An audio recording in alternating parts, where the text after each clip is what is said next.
Dan, thanks for joining me on the show today. Hi Andy, how's it going? Very good, thank you. It's a real pleasure to have you here, and I'm looking forward to today's episode. So this is one of our mini mentoring type of sessions, and I know that you've got a few questions prepared that I've already had a look at that I'm very excited and really looking forward to getting stuck into. They're I think great questions for investors at all levels, and I think they're great questions to be asking right now with everything that's going on. So definitely looking forward to tackling those today. But before we get there, for the benefit of our listeners, Dan, can you tell us a little bit about yourself, where you're currently investing, and what you've most recently been investing in? What does your portfolio currently look like? Yeah, sure. So my name's Dan Morehen. I'm based in Southend in Essex, and I'm a US property underwriter by trade. I've been investing for around 5 years and have a current portfolio which includes student HMOs, professional HMOs, and some buy-to-lets as well. So you've got quite a mixed portfolio there, Dan, and I assume that there must be a reason for this.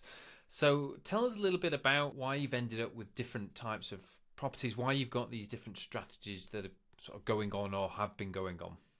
Yeah, so we started investing around 5 years ago, and it was myself and my two brothers. We inherited some properties that were being used as student HMOs, so that was really our starting point. All three of us have careers and plans to continue with those careers, so we really looked for strategies that were lower maintenance for us, really, and that's where we ended up into the buy-to-let sphere. We've also tried serviced accommodation, which was higher yielding but more management, which didn't quite suit our strategy. So we've settled on a mix of HMOs for the cash flow and buy-to-lets for the capital appreciation. And is that a decision that you came to based on maybe a longer term objective, which is quite interesting, and not many people often, their earlier stages of investing, certainly in property, are quite as clear as you are on maybe building some or part of their portfolio and buying certain types of assets for cash flow, and then others quite different types, more so for their capital values or the potential for capital appreciation. So is this a really conscious element that you've decided on, and is this something that you've done with your brothers simultaneously?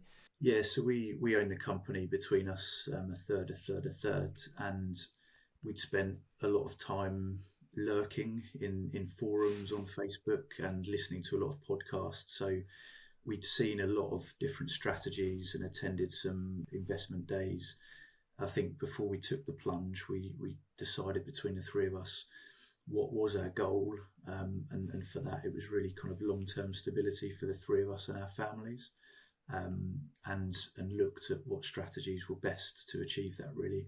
And that's where we looked to try and get a mix between a couple of strategies to provide an element of cash flow to allow us to continue investing, and really investing in buy-to-lets for the long-term growth that they offer us. Okay, great. I love that, and I really love the idea of you guys as brothers doing this together. Are you all as committed as one another, or maybe you reached out, Dan, and I see you knocking around our community, the HMO community, regularly asking questions, answering questions. Are you the driving force here? Are you more so leading this thing, or is it something that you do fairly equally? If you split roles up, do you all kind of do various bits yourselves? Yeah, I think I'd probably drive the company and handle the admin and the kind of grunt work in the background, probably. I commute into London, so prior to COVID, I had 5 days a week of an hour journey each way. So decided to put that to good use, and managing kind of the figures and emails, etc. I could do that fairly easily. My brothers are both younger than me, so I felt that I wanted to kind of lead the company and really kind of take on more of the work than between the three of us. But any major decisions that are made, it's between the three of us, and we jump on Zoom calls. One of my brothers is in Australia at the moment, so we kind of communicate long distance, and any big strategic issues that we have is always a decision made between the three of us. Okay, great. So you're all super committed, and sounds like you're all very much kind of aligned. But what does that long-term objective look like? Have you guys sat down as business partners and talked about long-term where you want this business to be, what you want things to look like? Yes and no.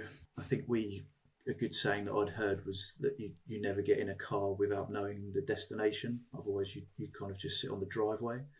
So we sat down and said, well, do we want this to be high cash flow and we take a lot of income out of the business each month?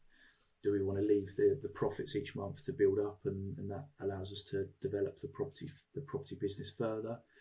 And I think we really settled on the second option for now, and for us to continue to expand over time, and for one day potentially then we start taking salaries out of the company, or we start putting extra expenses through the company as we see fit. But it's that kind of metaphor of the fruit tree, and you don't want to pick the first fruit that comes, otherwise it withers and dies.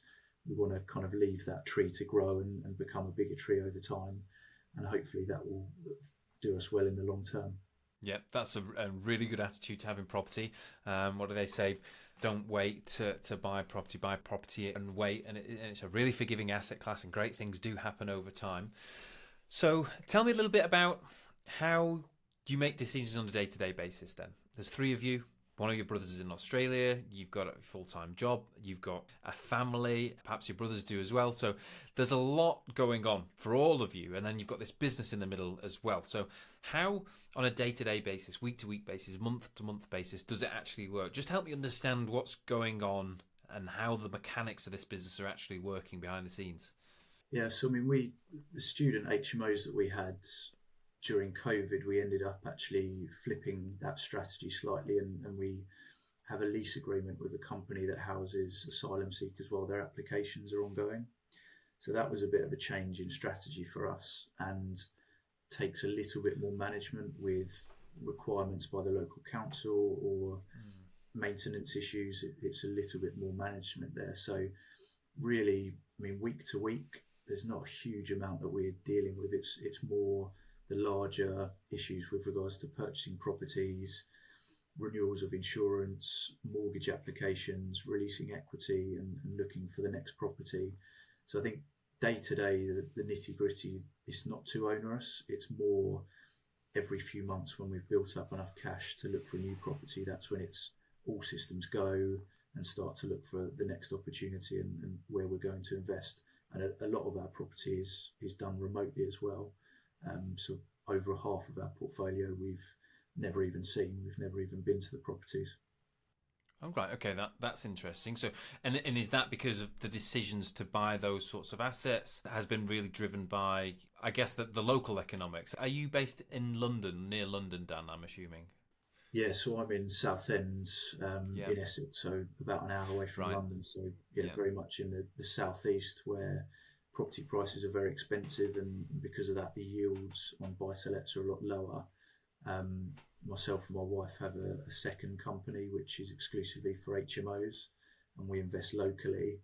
And really, that's the only way that we saw to make the yield stack up in the southeast, was to go down the HMO route. So buy-to-lets is remote, and that's typically the Midlands, Northwest, Northeast, and then down in the southeast is HMOs for us. So the opportunities dictate, and as you say, the economic climate dictates what strategy we go down, depending on which operation we're looking at. Okay, and who's helping you buy stuff then that's outside of the London radius? This stuff in the Midlands and other areas. Who's helping you acquire this kind of stuff? Are you working with people, with partners, or just going direct to agents? How's it working? Yeah, we spent 2 or 3 years, use the phrase, courting different sourcing companies and spending a lot of time getting to know them, looking at case studies that they'd used, and essentially we narrowed it down to around 3 different companies, and actually purchased a property through each of them to see how the process went. We've done that now with mixed results. 2 went well and 1 not so much. So that's meant that we've streamlined it and now deal exclusively with 1 company. They're a nationwide sourcing company that manage the refurb, and then also have a lettings operation as well. So they kind of find the properties, refurb, project manage, and then take on the letting for the property as well. So for us, it's worked well. It's allowed us to access parts of the country that we wouldn't have ever been able to do otherwise. So we've been able to target areas where we see the potential for capital growth on that buy-to-let model. Okay, interesting. So you've basically got an outfit that have almost an end-to-end service, really, and they kind of help you find things, refurb them, and then manage them on an ongoing basis. Okay, fine. So you guys, it sounds like, are somewhat removed from the day-to-day goings on in the property, so you're not actually involved in the day-to-day management, but you're more strategically involved in what you're buying, where, problems that come up, I guess, renewals, and just keeping an eye on the portfolio more generally speaking. Okay, yeah. I get it. So sounds like you've got a busy job, Dan. You know, how many hours are you having to put into that every week? Is that a 40, 50 hour sort of workload that you've got there? Yeah, so I'm on the US property side in insurance, so that's very cyclical. A lot of our business is done before the start of the US hurricane season, so that's the 1st of July. So it's a lot busier at that stage, and then quieter over the summer. So I try to, on the HMO side, we're currently, imminently about to pick up the keys to project number 3, and I've tried to keep those completions coming in kind of July, August time, so I can focus on those a bit more over the quieter period for my career. So yeah, it's trying to tie in the property element around the career as well as family life, as well as a lot of people know. So it's a juggling act, but I think we look at it for the long term and try and invest now. And as you say, the best time to buy property was 20 years ago, but the second best time is now. Okay, right. So I've got some more questions, but I've got a feeling that the answers to some of these are going to wash out as I actually answer some of your questions. So thanks for that, Dan. It's really helpful just to understand what's going on. Sounds great, but I can see that there's probably some areas here that are making it challenging, and I'm sure we'll get into this as we answer some of these questions. So why don't you hit me with your first question, Dan? What do you want to know, and how can I help you?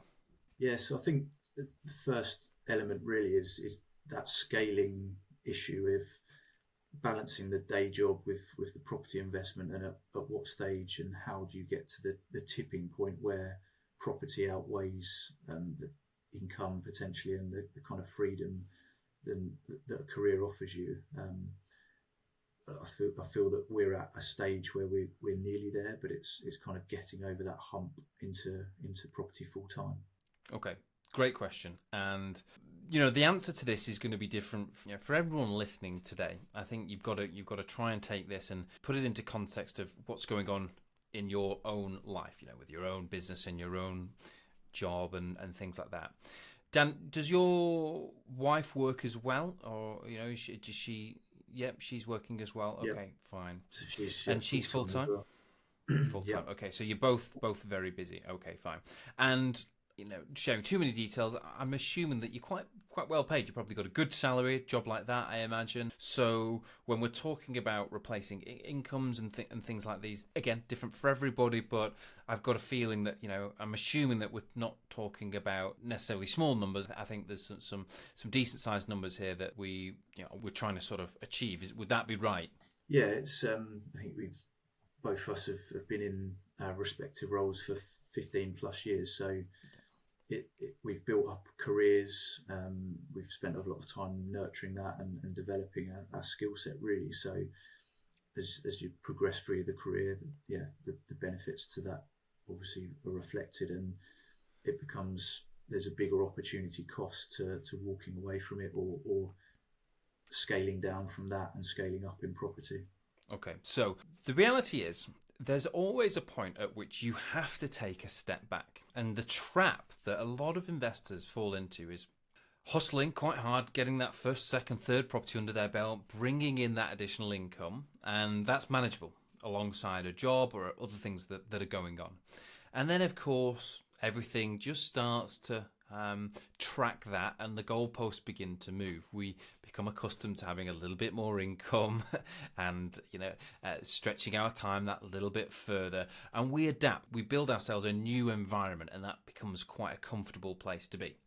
And most of us, we might take a little bit more on a mortgage, a car, holidays, and all of those things have to be taken into consideration. And what I often see happen is that 2-3 years into this, while there's this additional income source, everybody has become quite comfortable within that. And so this does become a bit of an issue, because the challenge is now we've become accustomed to that, and having the additional income from our property business plus our personal sort of our job, if you like, we've got whatever's left over to keep reinvesting. And as soon as we knock that job on the head, that income source has gone dramatically. So a good figure that I often like to recommend people work towards is 60, 70,000 a year. Because if you can, after everything, when all is said and done, if you can save or siphon off 60, 70,000 pound a year, no matter how you do it, wherever it comes from, that for most of us around the country, not everyone and not everywhere, but broadly speaking, is enough to cover the deposit on a new asset. So let's say even if you were to buy something and refinance it, that residual deposit is 60 or 70,000 pounds. So if from whatever we're doing, work, job, side hustles, beg, borrow, steal, whatever it is, if we've got 60 or 70,000 a year that we can just pump into another asset, we're able to just buy one property every single year. And that's a really good position to be in. But as soon as you step away from a job, usually a big chunk of the ability to do that disappears. So that's a real consideration. And what this does is brings into question what the long-term objective is. It really highlights the importance of what you want to achieve long-term, because at that point there's a real sacrifice to make. And that sacrifice is like, am I prepared to tune things down, to pull back a little bit for a year, maybe 2 years, maybe a little bit longer, so that actually that money that I'm not bringing in from my job, and anything else that I can save can still be pumped into my property business, whatever that might be. So that's the first challenge. And I think when you're thinking about scaling, and certainly you're in that sort of zone where things are going well, you've got your property business, you've got your own job, you've got this sort of nice combined income source, but you want to start transforming or transitioning more so into your property business, that compromise is very real. And there's a point for everybody at which you have to accept that there is a step back, certainly from a financial point of view, whilst you take this. And to do that, you really have to be quite committed and understand where you really want to go with this. Why do you want to do it? So the first thing I would say to you, Dan, is when it comes to scaling the business and getting into it full time, do you actually know what that looks like yet? Do you have a figure or a number of assets in mind that would represent that position where actually you are full-time, you are able to do it? Yes, and I guess just to rewind slightly, a big driving force behind this for me was I was made redundant 5 years ago. So that was where I didn't have the choice whether that income was there or not. It was taken away, and properties and specifically HMOs were the way for me to provide an additional income or a second income that was a backup and a safety net. So I think that was the initial driving force behind it. That's gone well, and we've got 2 HMOs up and running now, and on to the third, hopefully starting next week actually. So I think we've got that financial security, but it's getting to the financial freedom stage, and that's where we're kind of stuck in between. So we have a figure, and it's not necessarily the number of assets, but the amount of revenue and ultimately profit that those assets are generating. Whether it's a 5-bed and a 7-bed is still one property, but the profit is much different between the two. So we have a figure at which we would like to replace my wife's salary, and then that gives her the opportunity to stop working or work less, and then eventually it would be to replace my salary as well. So we do have that as a goal and a long-term objective, but it's, I guess, getting to that. Is it where we've got multiple insurance renewals, mortgage renewals, tenancy management, although we have a management company in place? Did you see the use of VAs, staff, additional help? Was that really what freed you up to focus on the strategic elements rather than the day-to-day? Yeah, so I think there's a few things here. So we'll come on to some of the systems and processes, but just before we do, that figure, whatever that is, that income source, very quick, easy and crude way, and I encourage all of my mentees to do this, to sort of figure out how many properties you need, and then a timeline to do this is take that net income figure, work out how many rooms you need, or work out what your average net cash flow per room is going to be, work out how many then rooms you'll need total, and if you know what your rough sort of or average price per property is, you can very quickly calculate roughly how many properties at that point you should have in your portfolio. So let's just say, for argument's sake, it's 10. Those 10 properties represent 10 properties worth 250,000, so it's 2.5 million pounds worth of assets, generating, let's say, net income of 100,000 pound a year. Just like very simple maths. So what we can do is we can work out, right, well, this is where we are right now today. We've got an asset base of X, a net wealth, so your equity of Y, and cash flow of Z. We need to get from there to that longer term objective, that number of assets. And we know that to ultimately have acquired and be able to retain those assets, we need to have created a certain amount of equity in those properties. So we can figure out, well, if we were at 3 now and we needed to get to 10, we've got 7 properties between now and then. If we know that the average property price is, let's say, we'll do it for simple maths, £200,000, and we need a £50,000 deposit in each one of them, then we need to create an amount of equity that ultimately totals 8 times 50,000. So we have to somehow forcibly create that equity. Now, it can come from work, it can come from other income streams, it can come from your property business, it can come from stocks and shares and other investment sources that you might, wherever it comes from, but that is ultimately what it needs to look like. And I think a good place to begin when you're having this conversation is, am I a property investor or am I a property entrepreneur? If you're a property investor, you're probably more inclined to use your savings and bits of income that you've maybe got from stocks and shares and stuff from your job and put it back or buy assets with that. Property entrepreneurs, on the other hand, look for methods, creative methods, to actually create that equity through the portfolio. So buying at discount, buying with some economies of scale in mind, adding significant amounts of value, doing creative deals, buying in partnerships, raising private finance, all of this stuff. So I think it's important to try and identify, look, are you a property investor? Nothing wrong with that, absolutely fine. Or are you a property entrepreneur? And there's a lot of very different skill sets and approaches and mindsets that really dictate whether or not you are an entrepreneur or indeed a property investor. Now, I've got a feeling you're probably the latter, Dan, but at the minute still behaving more so like a property investor, because your circumstances are largely dictating that. So I think that's something to go away and think about. But when you do, figure out those numbers, and with that, the timeline.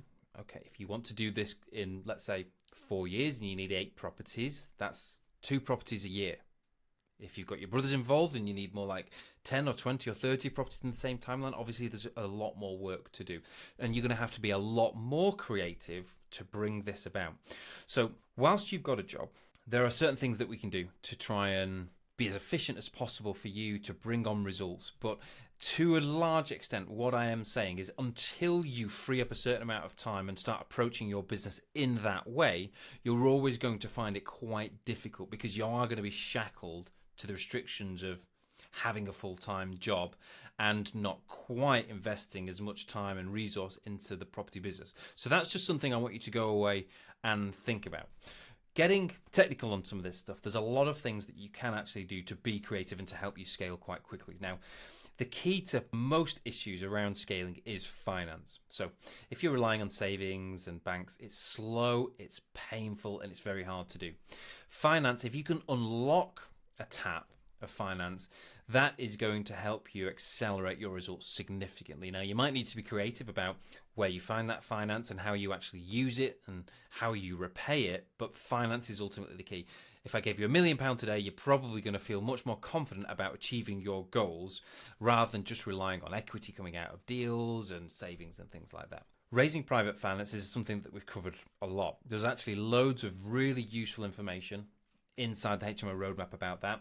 I talk about the CREST model: credibility, returns, exit strategies, security, and building trust with investors. But going into partnerships, maybe even looking to joint venture, leveraging resources or assets or skills or experiences that other people have can help you do this. Now, this is a bit more complicated for you because you're already in a partnership with your brothers. So are we talking about Dan, or are we talking about Dan and his brothers in partnership with somebody else?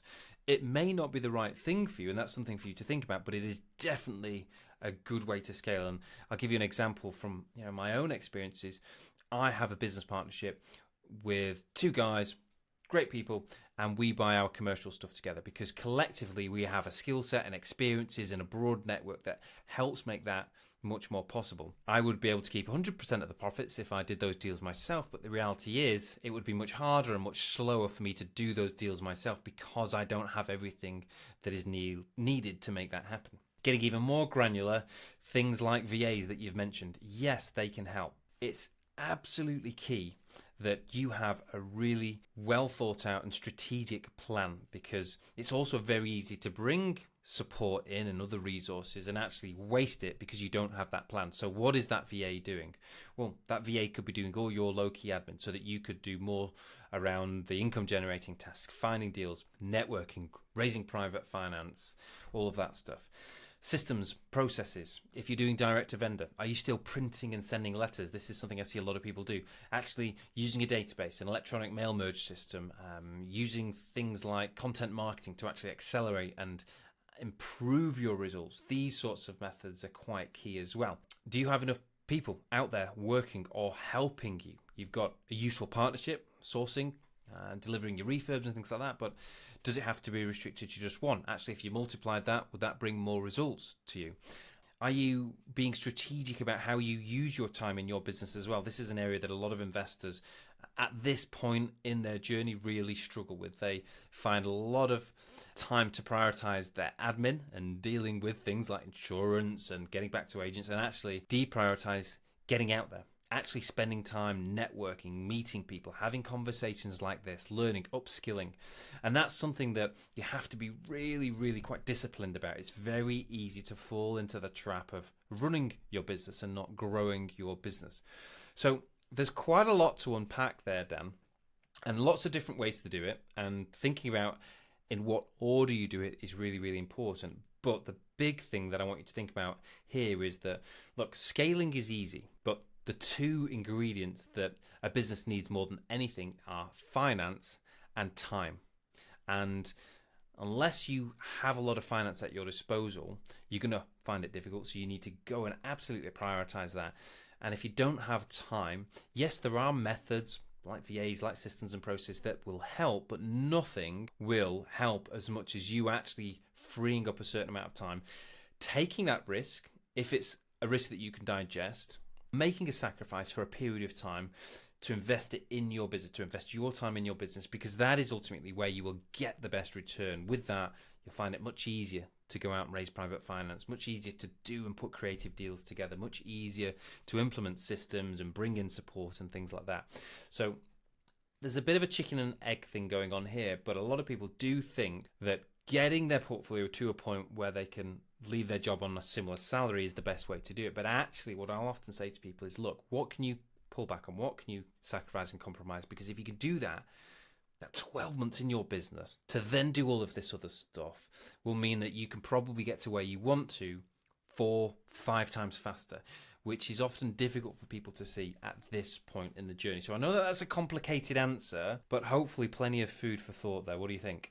Yeah, it certainly rings true on a lot of aspects. I mean, we actually set up a SAS pension, so kind of a director's pension under the limited company as well. So that allowed us to access pensions that we built up over the last kind of 12, 13 years, which was a big kind of turbocharge to the investment, and meant that the first two deals that we did, we funded fully in cash, added value, had a commercial valuation to create some equity, and pulled out and reloaded and did again. But each time it's leaving some money, a lump of money in that deal, and obviously the savings, the pension, it runs out after a period of time. So it is that next stage of where does the next kind of chunk of asset come from. And initially we borrowed from family members and offered them various rates of return. But again, that only lasts for so long. So it is that it's getting out there. I think in the wider world and starting to source that additional finance, which is our next step, really. Yeah, so what you've done there is, rightly so, you've utilised that, you've picked the low-hanging fruit. That's great, well done. That's absolutely what you should do, but it does, unless, again, you have, maybe you're sitting on a wealth fund or something like that, it does run out very quickly. And again, what I would say to anybody listening to this episode who doesn't even have that, maybe doesn't have a pension that they can transfer or access, doesn't have friends and family that they can tap into for private finance, don't worry about it. It's out there. The opportunities are out there, and don't be too reliant on funds that you have yourself. That is a dangerous place to be, because we can be quite complacent, thinking, well, I'll just spend my own money. But the reality is it runs out very quickly. That well soon dries up, and actually over that period of time we could have been out there working very hard to go and raise private finance, which would help us get to where we want to get 3, 4, 5 times more quickly. So let's move on to your second question then. Do you want to ask me this one, Dan? Let's have a look.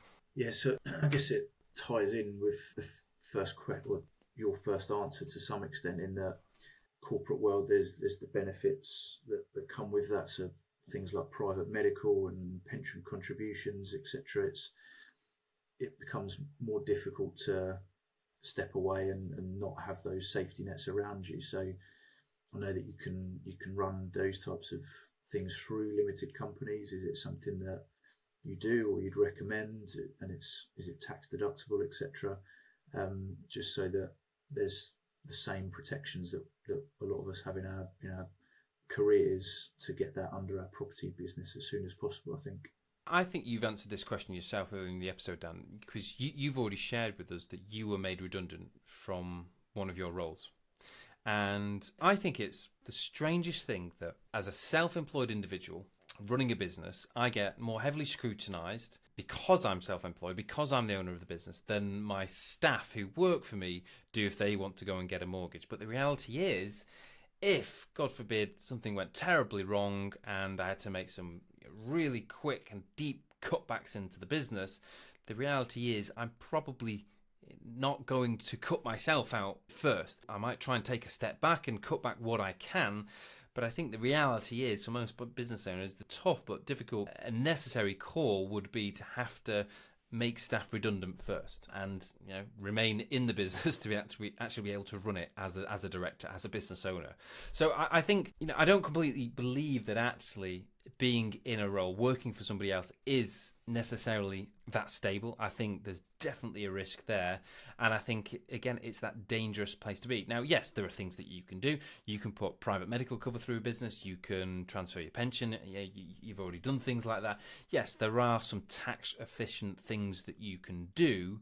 But for me, we're looking at the minutiae and things that are likely to have a negligible effect on the outcome of the overall performance of what we're trying to achieve here. For me, this has got to be a much bigger picture. It's got to be tackled with a lot more aggression in a way. And I think I'd be much more focused on if I gave my business 20 hours a week, cut back half time at work, took a part-time job or did some contracting, what can I do with that 20 hours? Could I double the results in the next 12 months? Can I find a system? Can I plan something out that demonstrates an ability to be able to do that? That's what I would really, really focus on. So while I get that you guys are in a good position, you work very hard to get where you are, you've also found yourself in a difficult position where now it's actually quite difficult to walk away from that or to scale back from that, because it is comfortable, it feels safe, and I completely get it.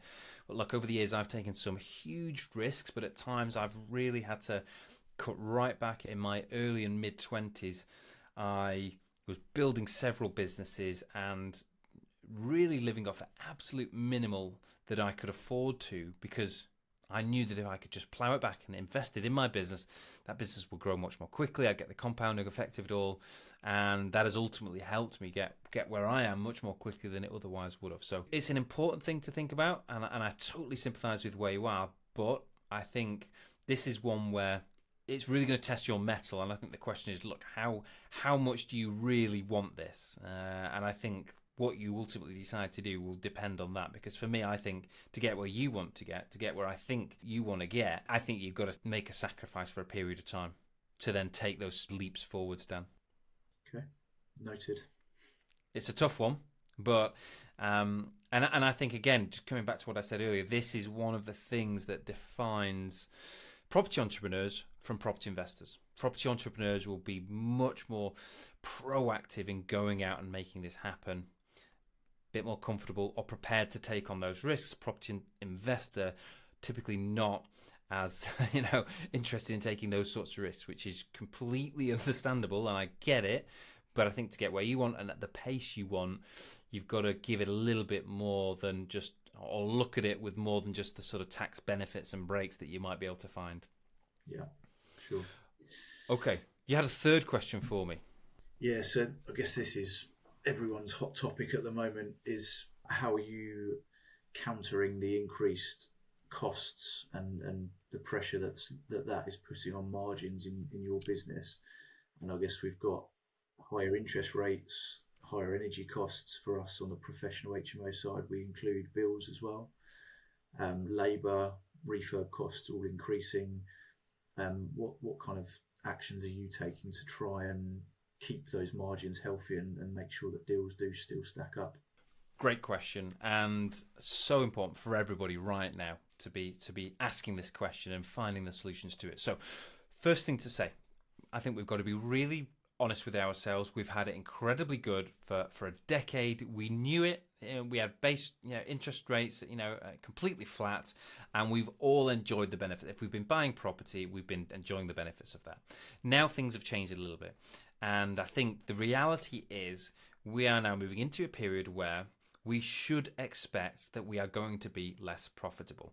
And even if we do find our way back to being as profitable, it's going to take time, and we're definitely going to be lagging interest rates. So no matter what, we have to accept right now that the profits, certainly from a cash flow perspective, are going to be reduced for a period of time.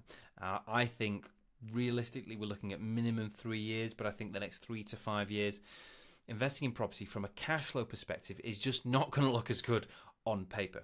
Now, with that said, we can accept it. It's an expectation we can manage, and we can work around it. So, okay, what do we do? Well, we either, if we want to generate the same amount of cash flow, let's say it is 10,000 a month, well, we've got to buy more properties. There's other things that we'll talk about, reducing costs and how to remain as profitable as possible, but we need to focus on doing more deals first and foremost. That is the absolute key here. Now, the good thing at the minute is we're in a market where property values are coming down, and certainly relative to inflation, property values are definitely down.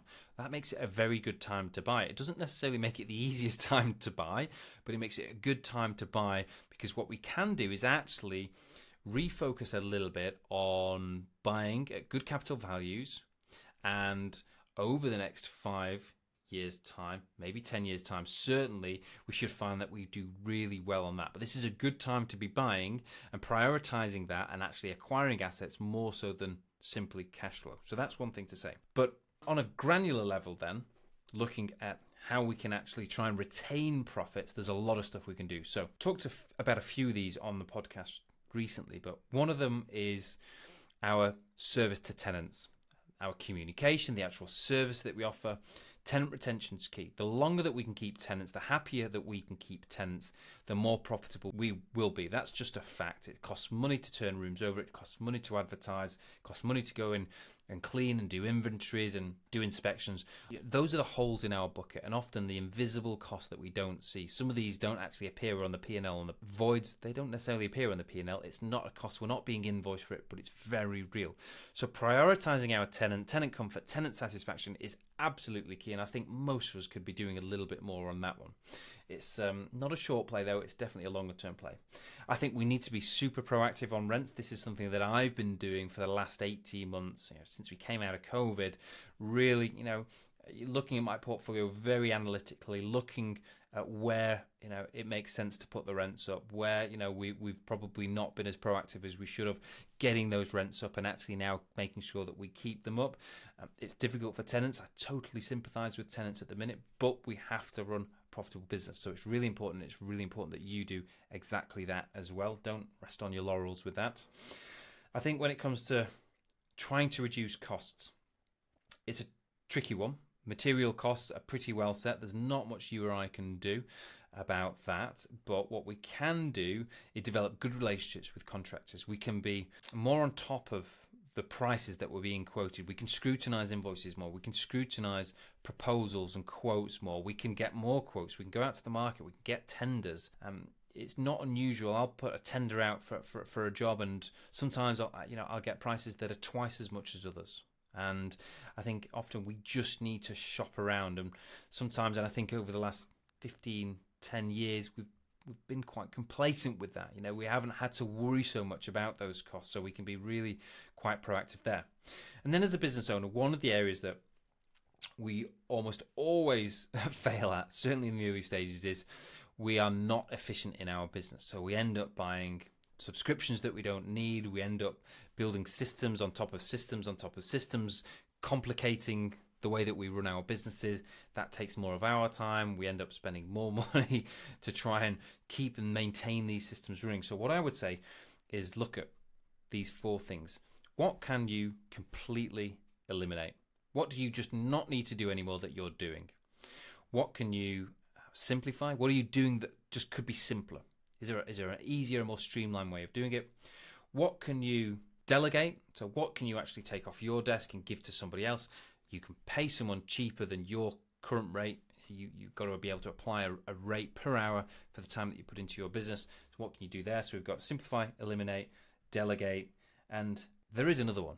And I can't remember what it is, Dan, but I think you get the point.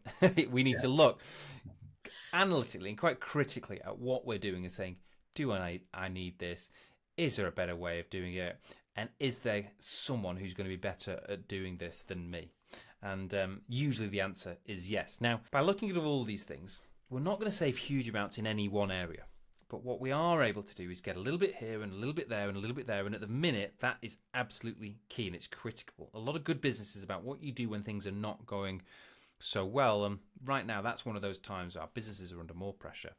Of course, we've got to be really quite clever in the way that we finance our businesses, the mortgages that we decide to take on our businesses, the way that we're going to strategically sort of plan our finance out. Are you going with 2-year fixes or 5-year fixes? Now, there's no right or wrong answer there at the moment, but you have to really tie that in. It's got to be really keyed into your business plan and your business objective. If your priority is actually taking capital out of the business so that you can keep growing, it's really important that you think about what a 5-year versus a 2-year looks like. But at the minute, 2-year fixes are often coming with 5, maybe even 7% arrangement fees. So actually they are very, very expensive. So you've got to think about whether or not that's right for you. But for some people it will, for some it won't be. But it's important to do that. I think it's been very easy to just kind of hang around on trackers or maybe go with 5-year fixes. But right now I think we've got to be much more analytic about this and really kind of look into the detail, drill into the detail, look at the cash flow forecasts so that we can see ahead. So look, I think the answer to your question, trying to counter all these costs and higher interest rates, it is a multifaceted answer and there is no perfect solution. There's no silver bullet. And unfortunately, I think despite all of this, we just have to accept that we are going to be making less money. But that said, we can still run really great businesses with good foundations. And I think the priority has to be continuing to add to it, adding more assets, continue to run them in the future. Let's give it a few years, but things will improve. And I think you'll be very glad that you did it, that you persisted, that you sweated your business as much as possible now while you need to, because in 5 years' time, things will probably be looking very rosy. You'll be sitting on a great portfolio that's able to make a lot of money. And then you can look at maybe refinancing, moving things around and doing all sorts of wonderful things, which is one of the best things about property. Does that help, Dan? I know it's not a silver bullet, and I wish I had the silver bullet, but that is what I'm doing in my business, all of that stuff. So does that help? Are there things there that you can maybe go away and start to implement into your own business today? Yeah, certainly. I think some of the aspects are things that I think I feel that I know. I kind of reducing costs and good relationships, having a good power team, mortgage broker, solicitors, tradesmen, etc. I think it's just good to speak to someone who's a bit more advanced and a bit further down the line to see that actually these seem to be the things that a lot of other people are doing as well, that you're not kind of doing anything wrong. So yeah, it's that kind of marginal gains point that we put in heat pump tumble dryers, for example, to try and save some money on the electricity bills. It's not much, but over time it's a little bit here and there. And yeah, just trying to make sure that we keep on top of mortgage applications so that we don't let them expire and then the rates increase, that kind of thing. It's just, yeah, trying to find... Yeah, planning your mortgage applications well in advance, really getting the timing right. I've got a really keen eye on when my refinances are coming up. I'm often looking well in advance, trying to get the best thing, but not necessarily just committing to that entirely, because something might change and I might get a better product. And that really boils down to, look, if you're doing a project, how quickly can you get the documents and get that application in? Can you get yourself into a rate before the Bank of England pushes the base rate up again? So you have to really be on top of it. And as the business owner, that is absolutely your responsibility. And you made another good point, Dan, about utilities. Utilities have been volatile over the last couple of years. Getting things like Inspire, smart thermostats, smart control measures into your houses is an absolute must. I took it a step further, and with all of my student lets, I actually push the utilities entirely back on my tenants. I wasn't making any money on utilities anyway, and I just didn't want the admin, I didn't want the risk, I didn't want the hassle. And actually by doing that, they've taken all of that on. My tenants, it's their responsibility, and what it means is that my business is much more predictable. It just removes a big variable from my business, which is a better place to be. So if you've got the luxury of doing that, great. If you haven't, if you've got professional tenants or other types of tenants, then absolutely you need your smart thermostats in there. You need your Inspires, your Hives, whatever it might be, because that's one of the areas where bills can obviously just run away from you, and before you know it, you've got £400, £500, £600 bills coming through, and that's going to leave a big hole in your cash flow. So absolutely something that you need to be completely on top of. Yeah, it's a good point. Your aspect around the servicing of the tenants. We, in our second HMO, had a bit of disruption, and one tenant upset another tenant, and it meant that 4 of them left out of 6, and it took us a good couple of months to recover from all of the finder's fees and the small voids that we had. But it was a big knock, and I think we all should and hopefully do kind of allow for a void here and there through the year, but to have 4 out of 6 at the same time was a tough thing for us to navigate. But yes, we've always been very conservative with our margins, and if there's an extra £100 here or there as a cost because of interest or utilities, I find that, or my opinion is, if you're sailing that close to the wind, you're probably not looking at a healthy long-term business model anyway. So yeah, we had some reserve funds that allowed us to weather that. So I think we're conservative, and having a contingency for us has become ever more important. Absolutely. I think at the minute it's imperative. Great to have that, good business sense, but just goes to show how quickly that £1,000, £2,000, £3,000 can just disappear from your profits because something like one tenant upsets some other tenants and everybody leaves. You have mass exodus, and it just becomes a very expensive problem. And really, that's the sort of thing we can all do better. We can all be keeping on top of that more.